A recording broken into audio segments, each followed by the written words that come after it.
তারা এই হত্যাকাণ্ডের বিচার করবেন না, কারণ তারা নিজেরাই হত্যাকারী। তো আপনি হত্যাকারীর কাছে কি করে হত্যা চাইবেন? যারা নিজেরা রাজাকার তারা অপরকে বলে রাজাকার। এই দেশের সরকার প্রথমে সেটাকে এক পাশে ঠেলে দিতে চেয়েছে, উপেক্ষা করতে চেয়েছে, পরে যে দমন নীতি অবলম্বন করেছে নিজেদের পেটোয়া বাহিনী দিয়ে, সেটা থেকেই এই হত্যাকাণ্ডের শুরু।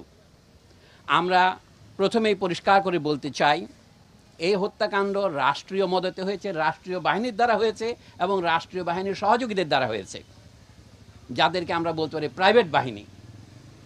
এর বিশ্বাসযোগ্য তদন্তের জন্য অবশ্যই বর্তমান পরিস্থিতিতে আন্তর্জাতিক তদন্ত দরকার।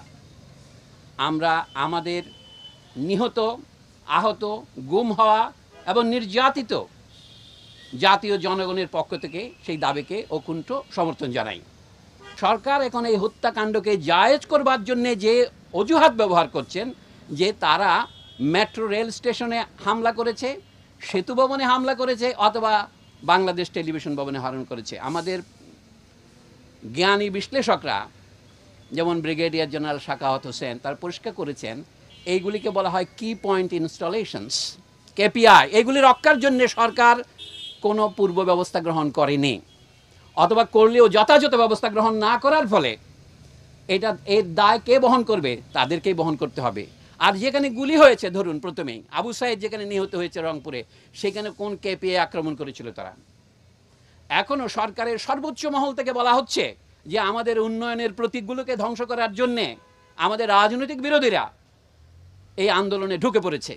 কথাটা যদি ধরে নেই, যুক্তির খাতিরে সত্য হই, তাহলে বলতে হবে দেশের মানুষ এটাকে সেই মুহূর্তে সমর্থন করলো কেন? সরকারের লেজিটিমেসির একমাত্র দাবি হচ্ছে, বৈধতার একমাত্র দাবি হচ্ছে, আমরা উন্নয়ন করেছি গত ১.৫ দশকে। আইয়ুব খান সাহেবের ১ দশক ছিল, এখন শেখ হাসিনার ১.৫ দশক হয়েছে। এই উন্নয়নকে মানুষ যে প্রত্যাখ্যান করেছে, সেটা দেখা যায়। ঢাকা শহরের সমস্যাটা কী ছিল? গণযোগাযোগ ব্যবস্থার একটা বৈজ্ঞানিক পদ্ধতি, পাবলিক ট্রান্সপোর্টেশন সিস্টেম, সেটা দিয়ে মেট্রো রেল দিয়ে সেটার সমাধান হবে না। তাদেরই প্রকাশিত তথ্য অনুসারে এটা যখন সম্পূর্ণ চালু হবে, তাকে মাত্র ৯% লোক একে উপকার পাবেন। কাজে এইটাকে প্রতীকী করে দেশের সমস্ত বাজেটের টাকাকে এক খাতে নিয়ে যাওয়া, এই ম্যান্ডেট কে দিয়েছে?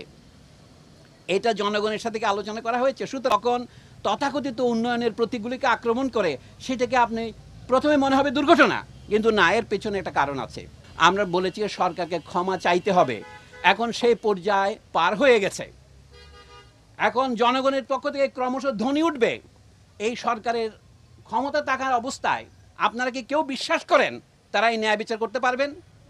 তারাই হত্যাকাণ্ডের বিচার করবেন না। এবং যে ছাত্র যারা ২০০০ সনের পরে জন্মগ্রহণ করেছে, তাদেরকেও তারা রাজাকার বলছেন।